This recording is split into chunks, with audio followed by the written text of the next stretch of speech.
Hey, English learners! Welcome back to the English Leap podcast, your cozy place to learn easy English through real life conversations.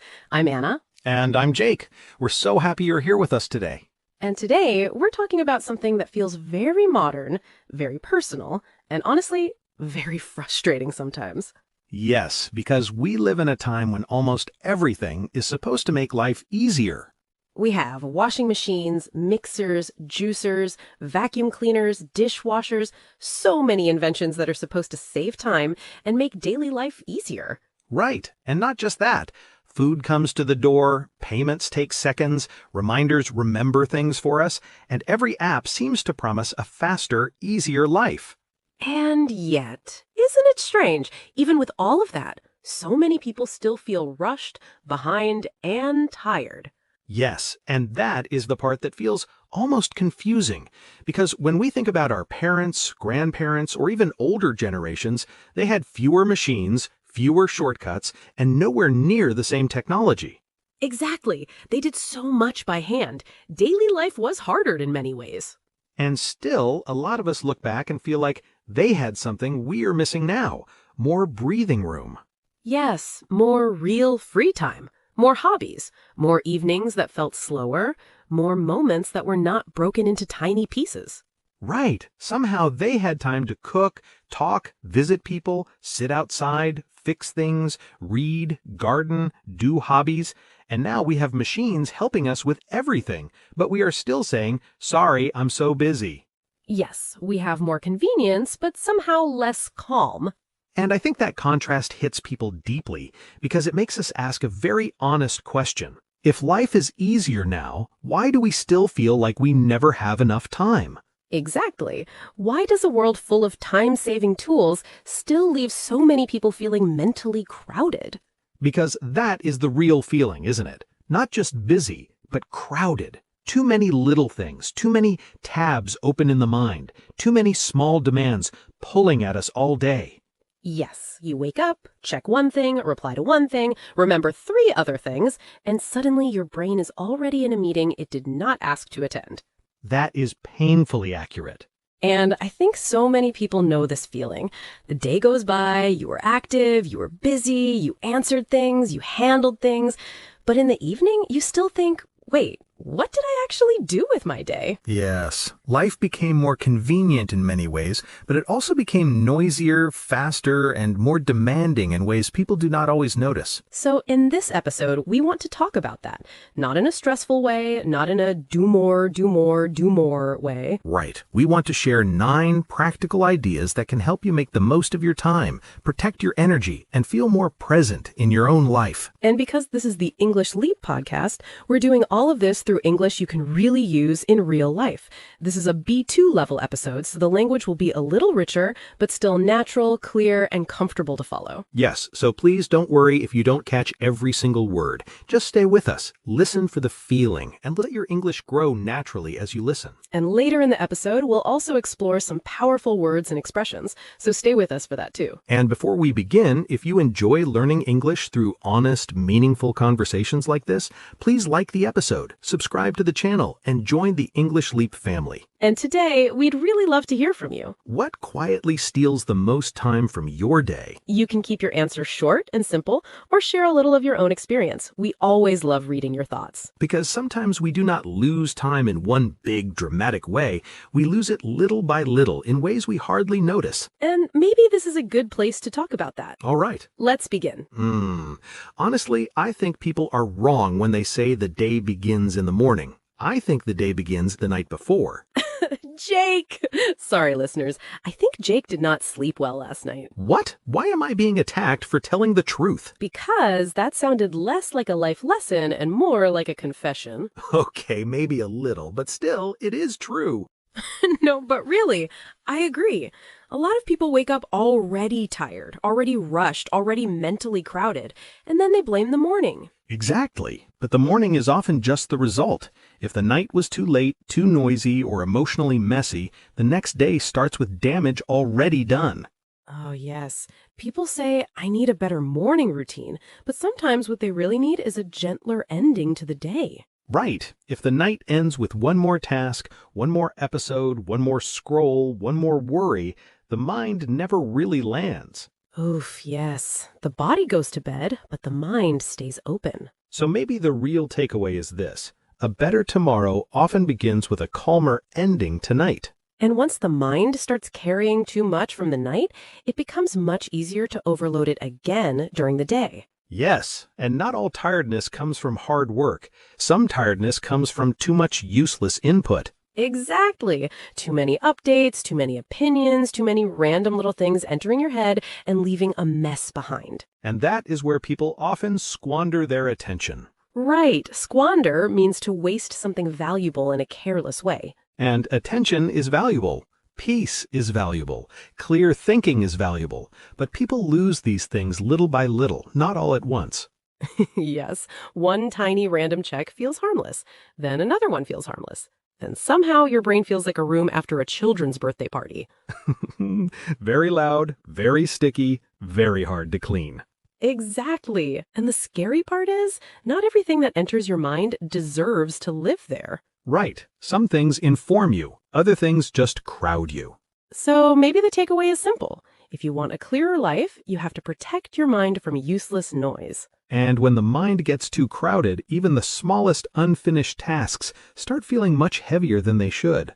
Oof, yes, this one is painfully real.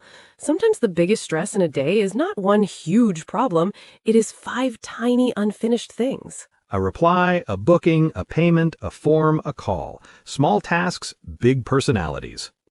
Exactly. And this is where people often let something slide. Right.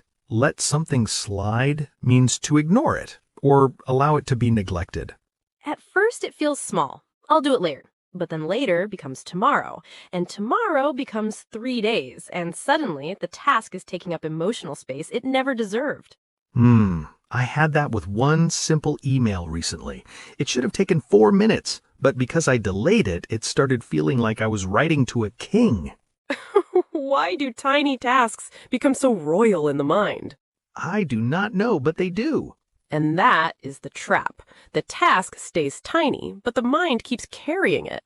So the takeaway is this: sometimes peace does not come from doing more. It comes from closing one small loop before it starts following you around. And when too many loops stay open, even your energy starts dropping fast. Yes, because people still act like nonstop effort is proof that they are serious. Right, as if being exhausted all the time means you are doing life correctly. And sometimes, yes, life is demanding. Sometimes you do have to work hard. But if you never pause, your body usually chooses the pause for you. Yes, through irritability, brain fog, exhaustion, headaches, that strange feeling where even one small question feels offensive. Yes, someone asks, "What do you want for dinner?" And suddenly, for your tired brain, it feels like the hardest question in the world. Exactly. And this is where wear yourself out fits perfectly. Right. Wear yourself out means to make yourself too tired through effort or stress. And a lot of people wear themselves out trying to be productive every second, then wonder why the whole day starts feeling gray. That's why breaks are so important. They do not ruin a good day, they protect it. So the takeaway is clear. Do not wait until your body is shouting. Small pauses now are much kinder than collapse later. And beneath that tiredness, there's often a deeper truth. The problem is not only time, the problem is energy. Exactly. Because one free hour means very little if you are too drained to think, focus, or feel alive inside it. Yes, free time is not always usable time. Oof, that line hurts because it is true. Right. A lot of schedules fail because they are out of sync with real human energy.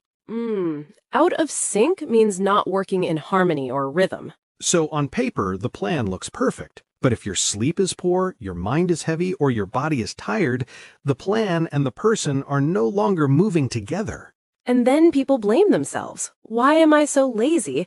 But maybe they are not lazy. Maybe they are empty. Exactly. You cannot build a meaningful day on borrowed energy forever.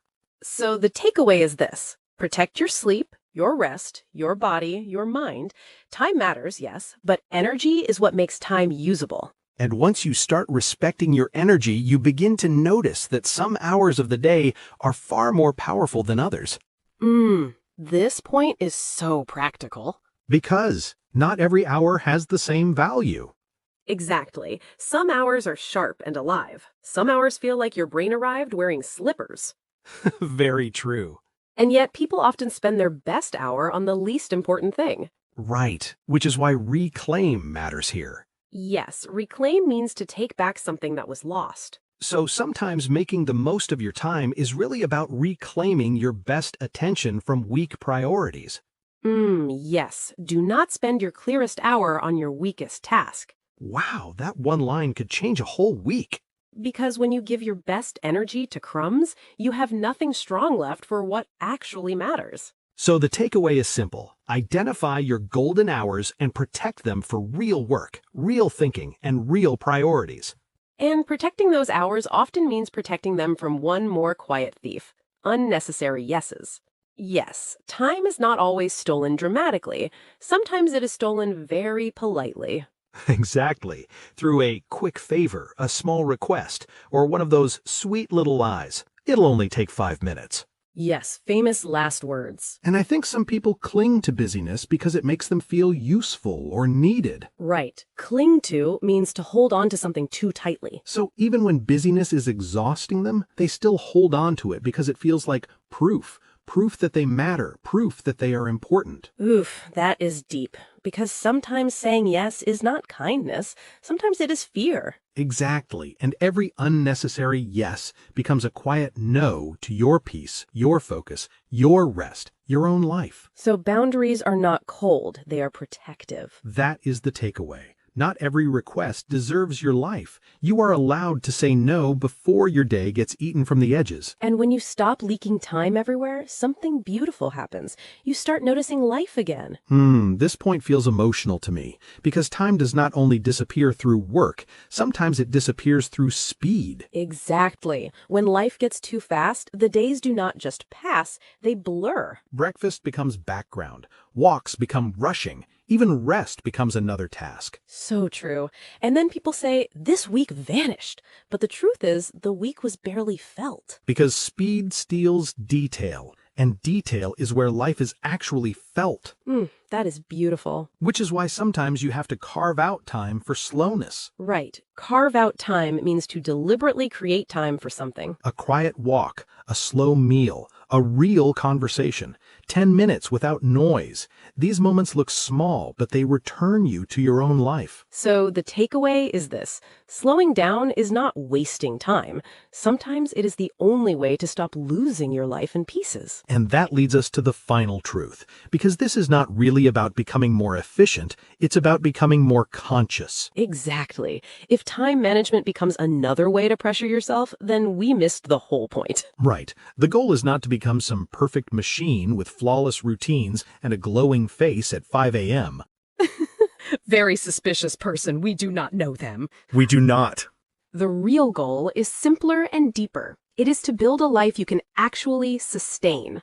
Right. Sustain means to continue something over time. So the best routine is not the most impressive one. It is the one that still works on an ordinary, messy, tired Tuesday. Yes. Real life is the test, not the fantasy version. And making the most of your time is not about squeezing more into the day. It is about losing less of yourself inside the day. Beautiful. So maybe the final takeaway is this: the goal is not a fuller schedule.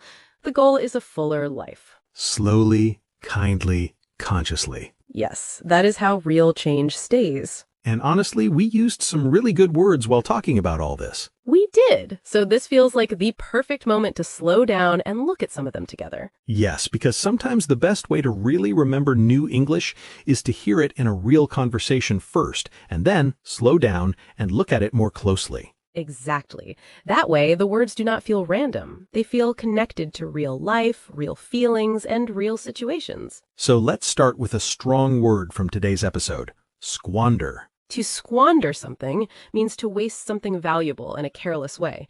In today's episode, we talked about how people often do not lose time dramatically. They squander it little by little. For example, a lot of people squander their energy on things that don't really matter. Or, he did not lose the whole day at once. He squandered it in small pieces. Repeat, squander. Squander. Next, a very useful word, drift. Drift means to move without a clear direction. We used it to describe how people sometimes move through the day without really deciding where their attention should go. For example, it is easy to drift through the evening when you are tired and distracted. Or, without clear priorities, your mind can drift from one thing to another. Repeat, drift. Drift. Next, another natural word, juggle. To juggle means to manage many things at the same time. It often gives the feeling of trying to keep everything in the air without dropping anything. For example, modern life teaches people to juggle work, home, and personal goals all at once.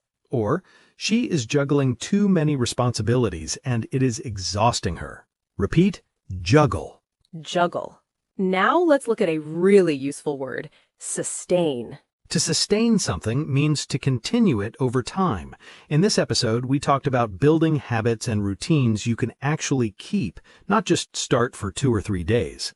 For example, the best routine is not the most impressive one. It is the one you can sustain.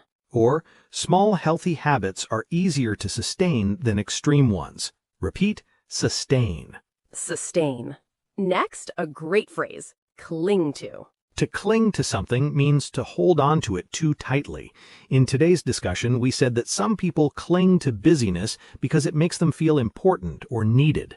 For example, some people cling to old habits, even when those habits are making life harder. Or, he was clinging to busyness because slowing down felt uncomfortable. Repeat, cling to. Cling to. Next, a strong and useful word, reclaim. To reclaim something means to take it back after losing it.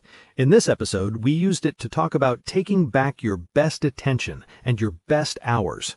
For example, she reclaimed her evenings by turning off unnecessary noise. Or, sometimes time management is really about reclaiming your attention. Repeat, reclaim. Reclaim. Next, a very expressive phrase, wear yourself out. If you wear yourself out, you make yourself too tired through too much effort or stress. It's what happens when you keep pushing and never really pause. For example, some people wear themselves out trying to be productive every second. Or, if you never rest properly, you can wear yourself out without noticing. Repeat, wear yourself out. Wear yourself out. Next, a very practical phrase, let something slide.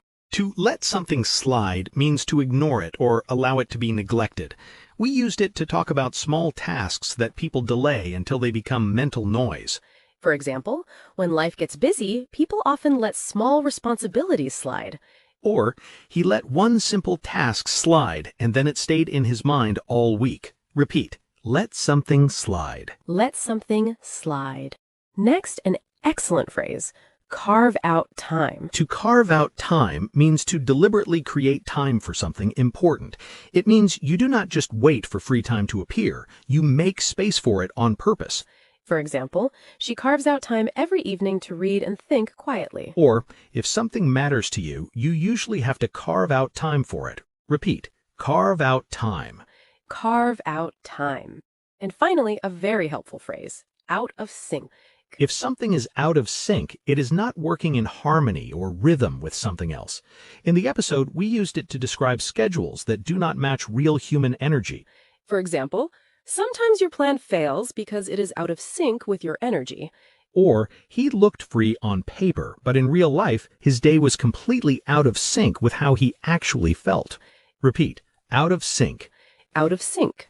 Those were today's word tour expressions. And these are not just good English words, they are very real-life words. So try to notice them, repeat them, and use them in your own sentences this week. Even 1 or 2 of them can make your English sound more natural, more expressive, and more thoughtful. Yes, and more importantly, they can help you express real thoughts in a deeper, clearer way. So don't worry about using all of them at once. Just choose one or two that stayed in your mind today and try to use them this week in your own speaking or writing. Because that is how English grows best, not through pressure, but through small, real use again and again. And honestly, today's episode was not really just about managing time better. Right. It was also about protecting your attention, your energy, your peace, and the feeling of actually being present in your own life. So if one idea stayed with you today, let that be enough. One small shift can change the feeling of a whole day. Maybe it's ending tonight a little more gently. Maybe it's closing one small task. Maybe it's saying no once. Maybe it's simply slowing down enough to notice your own life again. And if this episode gave you something meaningful, we'd really love to hear from you in the comments. What is one thing that quietly steals time from your life? And what is one small change you want to make after listening today? You can keep your answers short and simple, or share a little of your own story. We always love reading your thoughts. And if this conversation helped you, please like the episode, subscribe to the channel, and share it with someone who might need it too. This is Anna. And this is Jake. And you have been listening to the English Leap podcast. Bye.